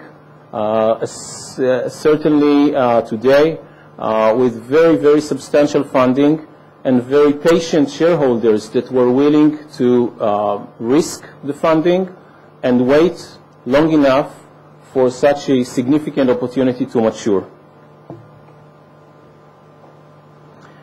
There is there are no rules for how to do it, and I think the list of recommendations that is here on the slide is mostly trivial. What I can add from personal experience is to testify that this trivial list, maybe full of cliches, is really true. Analyzing our success, the part where we succeeded in winning huge business, I think that each and every line here was essential to this success. And it's a lot about relationship and building trust with the customer. This sounds trivial, and in this respect, I think that the long sales cycle with Tier 1 operators paradoxically have one advantage. It gives you the time that is absolutely necessary to build a relationship. Young company doesn't have the history, doesn't have the history of delivering, doesn't have the history of personal relationship and trust. And this is maybe the only advantage, but not a small one, that long sales cycle have. And this is why close work with the carriers should start very early on, in my personal opinion, and this is what we've done at Corigent. The ability to demonstrate deliveries is key, and during this period of time there is a lot of opportunity working with a Tier 1 operator to prove the fact that the young company is young but can deliver, either on product, features, trials, documents, information, whatever. And I think this is the real way to build trust, and this has worked for us quite successfully. A channel question that will be discussed also, I think, is an important one. My personal experience is you cannot win a Tier 1 opportunity through a channel. You have to do it by yourself directly. But once you win, once you get close to winning, a channel is most probably necessary to materialize the sales effort and translate it to real business. And in this respect, if a customer, and certainly a large one, wants the product, they will help, they will assist, they will guide the company through channel partnership. In the extreme successful example that I've witnessed, we reached a situation where the finalists in a RFP that was worth more than $100 million were Cisco on one hand and 3 other distinguished companies, all were reselling Corigent box. and ended up being won, of course, by one of the 3 Corigent resellers. And this situation is only a result of more than 2 years of working with the carrier and having this carrier guide us through the channel question. One before last, very, very important, not trivial at all. Just in case you win, be prepared to deliver. Winning a huge opportunity, winning very significant business is a blessing which, if not handled correctly, can translate to something much less of a positive nature. Ramping up production, delivering top quality product, supporting product at the level that those demanding customers expect is extremely challenging for anyone, especially for a young company that doesn't have the scale or experience in doing so. And if not done properly, can ruin a brand name within a very short time. So the difference between leveraging the win and losing on it, it can be small. Last, I deliberately ignored it because it really has to be taken for granted. The very strong value proposition, quality, and story behind the product. It's really trivial. It's not unique for Tier 1 carriers. It might be even more extreme for Tier 1 carriers. In this respect, I think, again, from personal experience, a 30% lower cost product or 30% better product in some respect will not make it. It needs to enable something that's simply almost undoable or extremely expensive or extremely painful without your product. Because the bars are very high and you need to be extremely, extremely attractive. But this is really on the trivial side. Finally, some conclusions, again, personal ones. It's certainly doable. It does take the time. To me, it's a reason to start early on and not to ignore it. Building the relationship, building the trust with such a large customer is not a sales team effort. It's a company-wide effort. It needs to be part of the management, the R&D, the operations paradigm.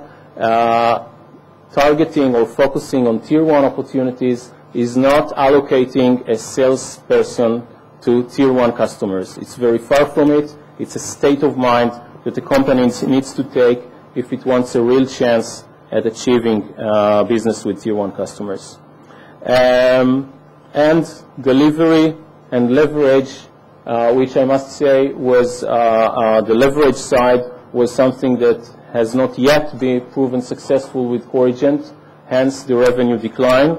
On the execution and delivery side, I think we were able to do an amazing job. It's an extreme example, I think, in telecom specifically and with Tier 1 customers specifically, of a high-risk, high-reward game. In my personal opinion, this is what the whole startup thing is about, which summarizes maybe in a nutshell my personal perspective. Thank you very much.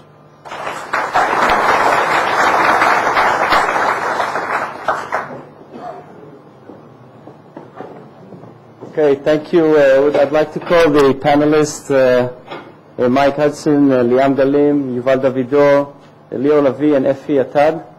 So I introduced Mike. He's the technical director in the Applied Technology Center in BT CTO Group. Mike owns the innovation scouting activity for Israel. Here Mike's role is to meet Israeli VCs and startups, spot the nuggets, and introduce the best of the Israeli innovations to BT domain experts. Before working for BT, Mike worked in a startup called The Nation as VP BD and had his own experience trying to sell to British Telecom, so he can share that also with us. That's the gray hair. Liam Galim, he's the CEO of Flash Networks. They're selling to the mobile operators. Flash Networks provide a platform to enable quality of experience for mobile customers. by improving their user experience. Flash enables mobile operators to accelerate adoption of mobile data services. Related to the topic, Flash for a couple of years now is already selling to Tier 1 operators, and we'll hear from Liam his experience. Yuval Davidor is the CEO of Ethos Networks, selling to the telco carriers. Ethos develops a simple switch which provides telcos a complete carrier-grade Ethernet solution enhanced by unique real-time traffic control and quality of service. Ethos is in the beta stages and is talking to Tier 1, Tier 2, Tier 3, anybody who is open there and is accepting discussions. Leo Levy is the VP in Pontis. They're selling right now to mobile operators and also to cable operators and ISPs. Pontis developed a system that enables service providers to offer targeted product packages and promotions to well-defined user groups by reducing significantly IT resources and time to market. The system allows operators to see each user as a personalized segment, or what they call one segment or segment one. In the past year, Pontis have experienced penetrating a Tier 1 operator in the mobile, and we'll hear a little bit of his experience in there. And Efi Atad is the CEO of Y Networks. They're selling to telcos, WiMAX providers. Y Networks enables service providers to deploy a WiMAX network with low-cost compact base stations and CPEs. As Efi said, Y Networks is all the time talking to Tier 1 operators but selling to Tier 2. So we'll hear more about that.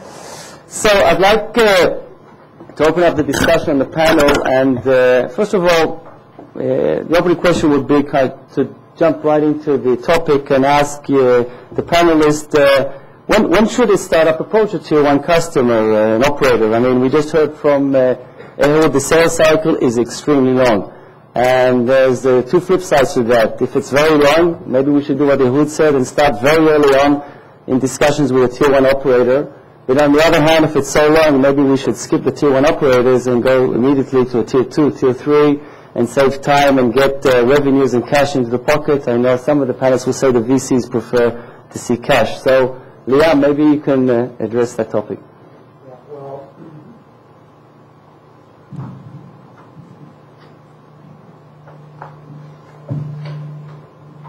I think that it's a very complicated question because you can go too early, you can go too late. The problem, I would define it in a very simple way. You go to the Tier 1 carriers when you're ready. And ready means differently to different types of companies. If it's a product company or a technology company, it's a different timing in penetration to these carriers. From our experience, what we see.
Leo, is it, in your view, is it possible penetrating a Tier 1 operator before the company got any track record from a Tier 2 operator? So how important is having track record from a Tier 2 or Tier 3 operator before approaching a Tier 1 operator? I think the length of the process of approaching a Tier 1 operator means that at the end of the day, you have to start before. You have to start, and I'm taking what Jan said, and you have to start when your value proposition is ready. When your message is already, when you have the right people to support the effort, but you have to start before. I think that having a success in a Tier 2 or Tier 3 operator is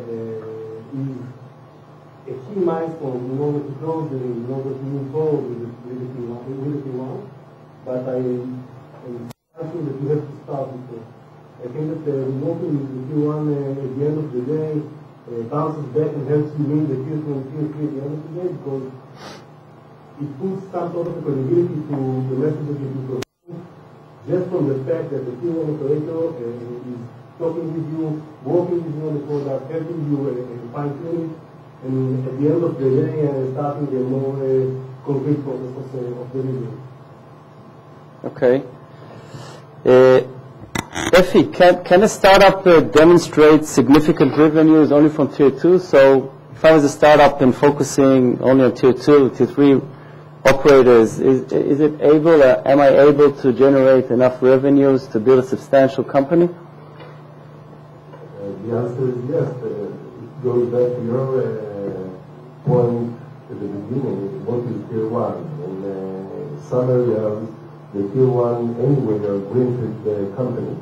So you will have to start. But the answer is yes. Yes, you can start from a Tier 2 and then move to the Tier 1, specifically in emerging markets. But have you seen successful companies survive only on Tier 2, Tier 3 companies? No. So sometimes you have to move. But I think in general, the only question of going to Tier 1 companies, yes or no, is depends. And I think there is no one answer, that's the truth. It depends. And the other question is not only whether to go to Tier 1 a company, or the question is also how do you go. I mean, if you are coming with an infrastructure equipment, you have to go with a partner, because the guy that will build the network will be the system integrator. Okay, and so maybe you are selling to the system integrator, not necessarily to the end customer.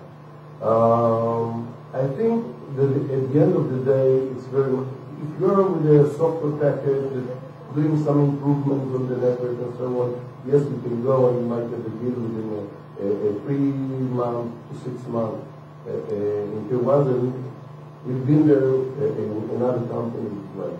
The issue of going with the Tier 2 sometimes is what opens the ground, and when you come to the Tier 1, you want to see, okay, prove it works, prove me that you build a network, which is more than just a small price, and this helps you a lot. But at the end of the day, we all want to get to the Tier 1. We want to sell them. I mean, because always in any given market, there are very few players that are staying. Tier 1 normally is one. Okay. Yuval, in the financing industry, how important is it, if you're looking to raise money, to have a Tier 1 customer? I mean, is it going to be easier to raise the money? Are you going to get a higher valuation? And maybe you could say a word based on your knowledge. What are the exits values looking if you have or don't have a Tier 1 operator? How important is it? And again, it really depends on the type of what you're selling, to which division, at what level of the network that you're selling. But in Apple's case, we sell metro infrastructure for system. In this case, I think that today's VCs are looking for validation for the timing is right and the suitability of the product, and that is more likely to happen earlier with Tier 2, Tier 3, here there's some Tier 1. The volumes will be with Tier 1, and so depends on the stage of the company. In terms of end value, then you need to reach the large volumes of Tier 1 to get a real brand of value. Typically, it was suggested, especially in Metro, you don't sell to Tier 1 without Tier 1 channels. In this case, Tier 1 channels are typically tend to team up with you or accept you if you have validation. It means that they have deployments in Tier 2, Tier 3.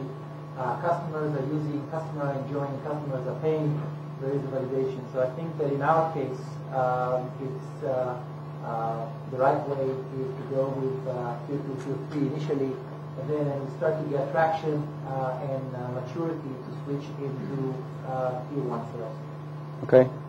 Mike, maybe this would be a good opportunity to maybe give a little bit the audience some background on what you look for in BT, and really does the startups have a real opportunity in BT, or are they going to spend 2 years going back and forward before they know that there's business? So maybe share with the audience.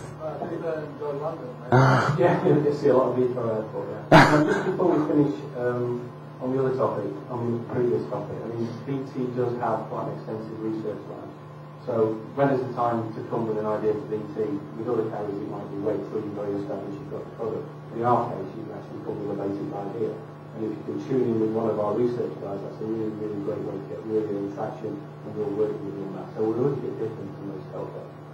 Anyway, so to the particular question, I mean, the explanation how I came to be here, I mean, I probably have the coolest job on the planet. And also after Matt or before Matt? It's not cooler than Matt. So I love technology. I love the passion that you get with people with technology. It's the greatest job in the world. I get to go around the world finding all this amazing innovation. And then, of course, you've got to then take it into BT. That's the cool part, is it? Is that the cool part? In my history, I was in BT a number of years. I left and I did a startup because BT wasn't really fast enough. And like I say, I tried to sell into BT. So I know what it's like. I've got a startup mentality.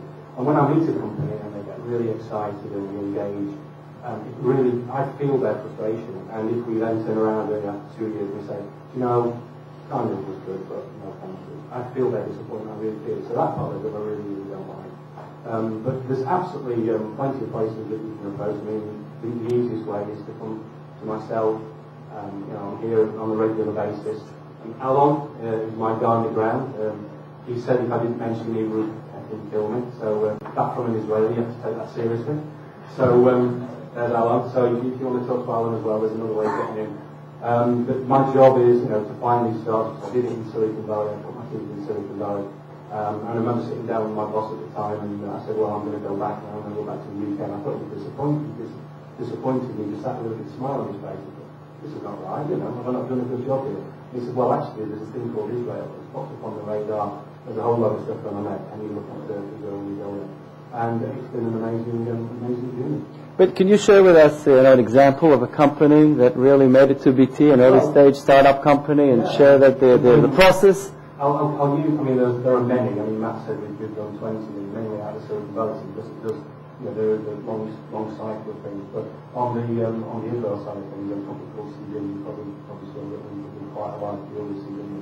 And that was a classic one where, the guys had a particular need, the operational guys had a particular need for a revenue assurance solution.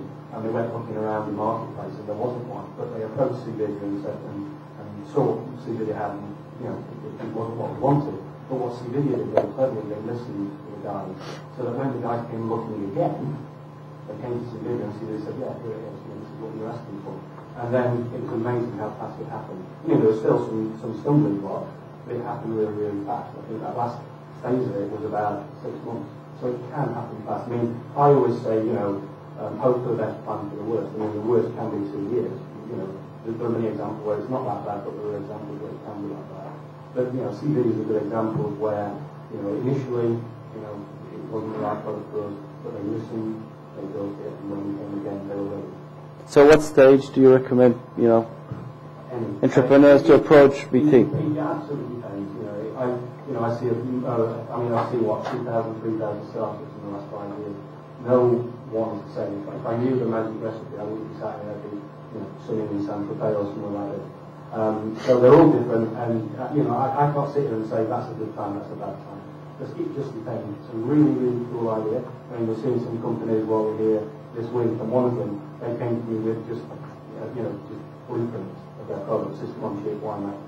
But it was so disruptive. It really was a game-changing thing. I thought, we can't let this go. Now they're talking to system vendors, but we thought, well, actually, we want to talk to these guys, but we want to be informed when the system vendor comes to us with that technology. So it depends. It absolutely depends. It depends how different the idea is. It depends on the team, how good they can come across. It just depends. And tell me, will BT become a design partner for an early stage startup? Yeah, we can do that. Do you do that? Well, it depends. I mean, yes, we have done in the past. I mean, we're a standards partner. We can go with a supplier who's working on a particular standard, and we can say, okay, well, we like this standard, and here's a supplier that supports this standard, it supports the BT way of doing things, so we can work on a product and help them design it. There's always a danger, though. We have to be very careful, because what we don't want to do is a startup come to us, we engage, and then we steer them down a BT path. Because that's a very dangerous place to be, because we can dump them at the end of it. And also, if there's just one service provider asking for it, that's a very dangerous thing. So just with a BT stovepipe product again, and we want it to be a standard. So, yeah. Okay.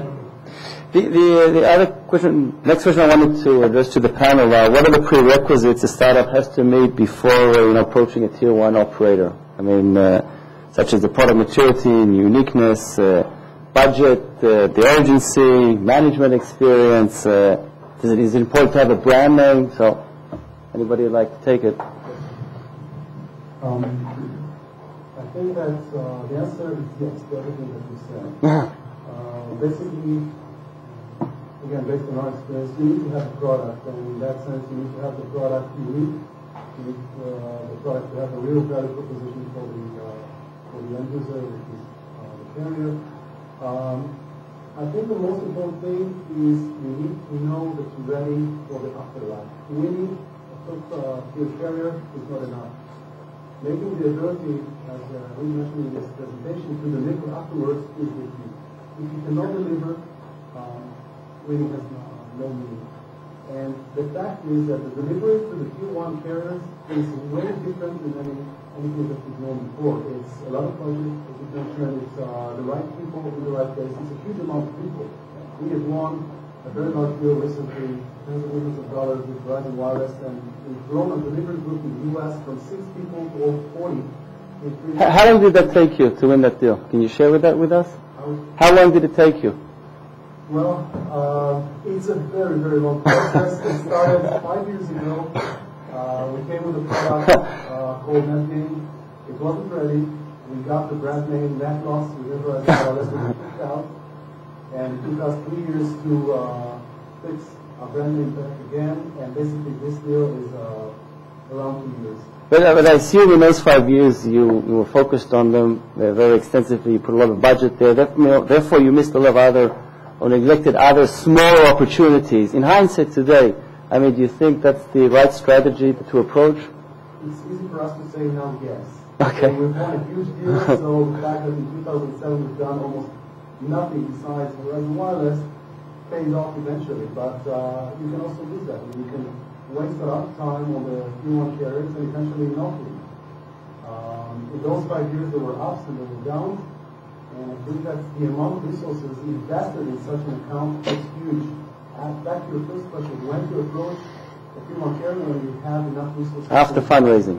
It's way more than that. You need to have the right people in place, you need to have the patience. It's a very long process. You need to be, I'm trying to be politically correct, you need to do whatever they want, period. In your presentation you say almost, I say everything. And the fact is they request things which are out of the scope, you do that. Because it's tier 1 and when you win it, you win it. Leo, what's your experience with selling last year to tier 1? I had that meeting with the project manager because we left the time because we tried to summarize the last 2 years of working together after 3 major milestones with deployment and delivery and so on. And he started by sharing that for him as a young project manager just entered the SFR. He said, for me, I'm the project manager, it's like I'm going against the company. And he couldn't express my feeling any better. Of course. But at the end of the day, the prerequisites are when you are ready, like Jan said, when you are ready to invest. I think there is another major element here is the opportunity. Is to find the right people on the other side that are willing to talk, that are willing to be open with you, to share their needs. Because usually they start very close, they want to protect their revenue, they don't want to risk them in order to gain some more. In the SFR example, was a huge luck and also a huge opportunity for us. We found 5 people in the marketing side that are really open to new innovation. I think we were smart enough, we were sharp enough to identify the fact that those are the people that will drive our process into this company. But now that you have SFR, how much easier is it going to be for you to bring in another tier 1 customers? Is it easier, you think, now? First of all, that's the Vodafone Global called us. SFR is part of the Vodafone Group. SFR is they called us to start discussing and making our product certified product within the Vodafone environment. I think it's going to be a little bit easier. Only a little bit, okay. Only a little bit. I think that, by the way, SFR said themselves 1 year ago, they said, look, if you came to us and you showed a French tier 1 operator, which is, for example, Orange, with really big results, we wouldn't go through all the small steps of spending and spending and spending. So I'm sure, for example, Orange is going to be much more easier in that sense, because we have already 1 year of proven business results with SFR. I'm sure that within the Vodafone Group, after what SFR just expressed to them, I think they're working on the executive committee to extend their business and contact with 5% over 2008. I'm quite sure that in other Vodafone operators, it's going to be much more easier. Effie, how important is it to, there was a little bit of discussion here by Ehud regarding a channel. How important is it to have a channel partner when going to a tier 1? And at what stage do you recommend bringing them on board? Well, I would like to first Go ahead. to say one thing about going to tier 1. Then, from my experience, if you have it depends whether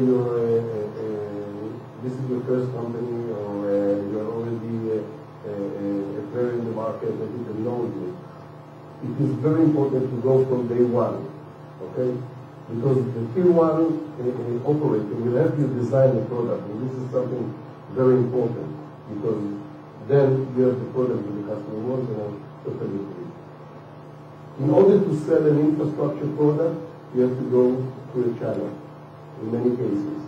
You have to go, normally you bring the deal.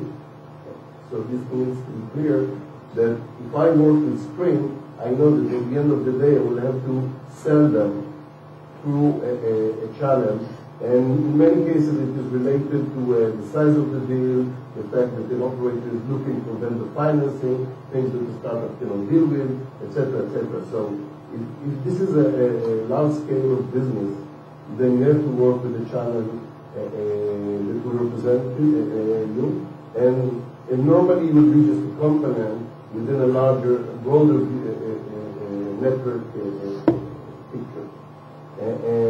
So I don't have a clear answer whether it's early stage. Definitely it's not early stage, but I can say in different countries, different type of customers, we started to work with channels and different type of channels in different stages. Mm-hmm. So I think, as soon as you have the channel in place and they tested you and they know that there is a need in the market, then you need to bring them the first deal. And that's maybe the more important one. They will not go and search for a deal unless this is a huge RFP or something like that. How many of the 20 companies that you're working with are you buying from direct, and how many of them are coming through channels? Oh gosh. A rough estimate. I would say buying direct. I would say about 2/3 going direct. So that means you don't really need a channel to sell to BT. Not necessarily, no. BT. And you're willing to go ahead and buy from an early stage startup and be the first customer? It depends, because the model that seems to be working with BT at the moment, I think that will lead to a total innovation model. And we've realised, and we're very open to innovation, and we've realised that innovation comes from small startups. And the good thing about small startups, they're very, very focused. And that's the kind of thing we need. And when we want to go to market with a new idea and a new product, there's no better better way than as a partner for the staff to do that. Because at the end of the day, you guys have thought through all the problems, what how you put the product in store, support it, and that kind of thing. And we'll be new to the product. And what we'll do, we want to piggyback on that. It's been very, very successful. You look at some of the successes you've had over the last year in that model, especially with Bill Murphy and that venture, this idea of, we can get to a pilot. I remember one particular instance where we looked to develop a product internally, and it was going to take 9 months and about £500,000. In the end, we did try with a company out of Seattle, which cost us £20,000, and we did it in 3 years. And that's the kind of thing, and then that company gets okay. The trend is then the brain improve the marketplace, and then it's okay, let's try and bring this in close, let's grow it. But actually, we're very, very keen to work with those. Direct. Okay. The thing is that with startups as well, very often you're working in a new market area. So when you say, if we can engage early with you guys, it might take 2 years, that's probably because the market is very mature in terms of 2 years, but what it means is very ready, so the market is mature. Yep. Okay, probably the last question I want to address the panel before we open up to Q&As is maybe you can just give to the audience a tip or two when negotiating with Tier 1.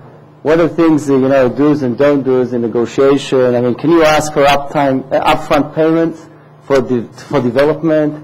Can you get NRE? I mean, what kind of liabilities do you have to take on yourself? And what kind of inventory do you need to hold? I mean, these are serious topics, especially for startups. And the question is, you can give the audience here, if you can, the panelists give the audience here any guidance, what not to ask for and what to ask for, maybe get away with. This mic is not functioning very well, so you could use the other. Okay. Is that enough?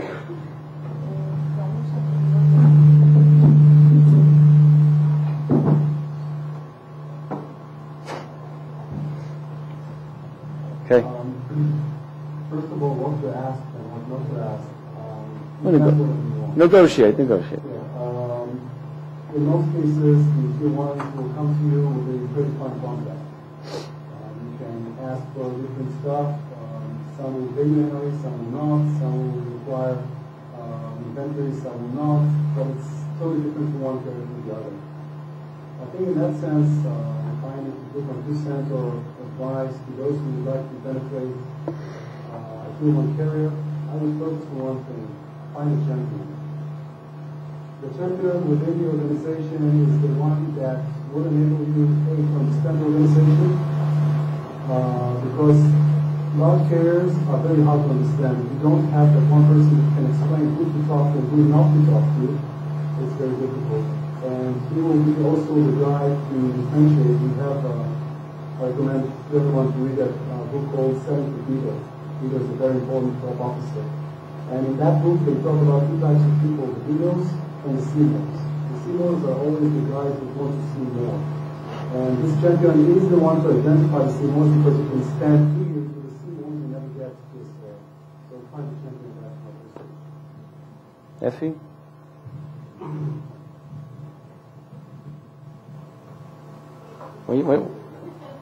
How important is to get a booking, a PO, before you start developing? Well, very important. No question. I think before you commit to develop. I think it is key. Normally you will be able to get a PO with money, but it is related to product which is not available in the market, so they participate in the NRE expenses. So you've seen situations where top operators are willing to participate in the R&D expenses and help you develop the product and provide you bookings in advance before they see a full-blown 5.9 product? Well, they see something, they see demonstration. The answer is yes. My experience is that we were able to get a substantial deal. And what's the reason you think for that? Is that because the product, they had no alternatives, or? Wine Networks is dealing with wireless equipment, and in our case, the customer had a spectrum which is not a standard spectrum.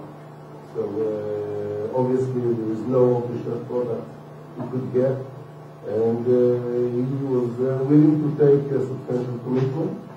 In another case, we had a very close relationship with from previous companies with customers. So they knew us, they knew that we are guys that know how to deliver. And again, they were willing to put substantial money on the table. We have another case with Spring that they came to us asking a system, and we said we are selling, we are not giving you any price for free, and we pay. So there is at the end of the day flexibility if you have the right product. I don't think that anyone that will not get PO 1 year before a product should feel as if he is a failure. It's not the case. Okay. It depends. Anybody wants to add anything to the question? Back. Just one thing, you have the opposite examples. Carriers that not only will not be willing to pay for NRE, they would like to put a huge amount of money on the table. I mean, we've just put an investment of $3 million before we want any business with the carrier. So it's totally different from one carrier to the other. I think the point I was going to make, there's always a cost to the telco, even if they pay you nothing, it's still a cost to you because it's resources at the beginning, all the things there. But again, the other thing I think is if you can get a phone trial or get some money out of it, it doesn't mean anything if it's free. So you can get some money, obviously, for some doing it. But one piece of advice that I would give to everybody is don't go in there trying to sell a product to VC. Try and help them to understand that product and see if they fit, but also help them understand if it's not a fit. Because that, you guys can help us do that. Because the worst thing that can happen to you guys is that we spend, it's like dating for 3 years and then no sex at the end of it. You don't want to be in that situation. There's lots of fish out there. Let's get an answer. Do you like me or not? Help us get there. Because there's a when I talk to startups, they think, oh, it's easy, it's a tier 1 character, you guys are really smart, you know everything. We know nothing really. And you guys are the smart ones, so you need to help us as much as you can. Help us understand the technology, the design, the architecture, the systems, the support. Because you guys are the smart ones. You've thought that through in your particular product, in your particular development. Help us do that. There's some, a lot of companies come and think, well, I'll tell you about the product and they're going to go and work it all out. We're not that smart, and what will happen is it will just fall. It's like juggling, when you pass the juggling ball. You turn around and turn back on the floor. You've got to stay with it, you've got to work with it. But help us get to an answer quick, that's what we want to do, a quick answer. Okay, I would like to open up the session to questions if there are any. I know it's getting late, but still, if there's any questions. Okay. Well, thank you very much for all the panelists.